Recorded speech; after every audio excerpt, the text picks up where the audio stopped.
Hello, it's Courtney again, and this week's discussion is on Lars and the Real Girl. So, this movie was totally different from the last two movies we've seen in class. Personally, I enjoyed every minute of it. I even recommended it to most of my friends.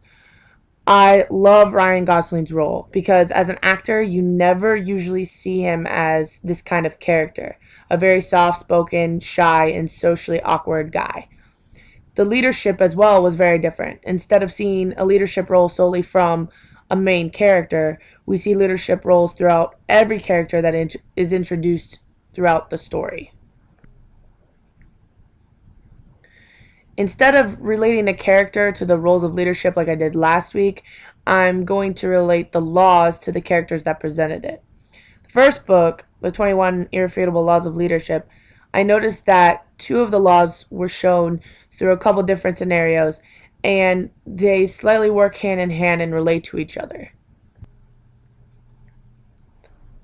I think the best example of where both of these laws were used through Lars' coworkers. This group of people really relates to each law because of the connection that they have with Lars, and they're pretty much Lars' quote inner circle. They're always there for Lars. They always try and lend a helping hand even when things seem a bit difficult. My favorite part has to be when they're at the Christmas party and how everyone treated Bianca as if she were really his girlfriend. They danced and they talked with her, they did everything. It definitely showed how his group of friends really stepped up for him.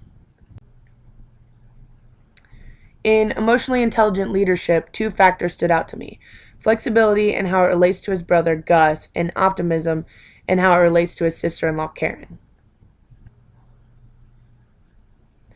Gus is definitely the perfect example for flexibility because he started out hating this idea of his brother acting as if the sex doll were his girlfriend.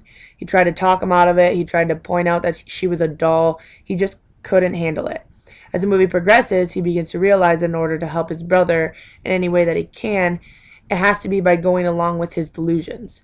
He became flexible and saw that even though it was completely weird, it would help his brother out in the long run.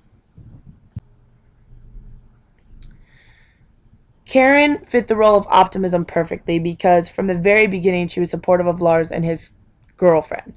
She gave her clothes, she made her social, she even got her a job. She definitely took on being the optimistic person in order to help Lars get over his delusion. Actually, I think because of this, she helped Gus out as well. She was the biggest supporter that Lars had.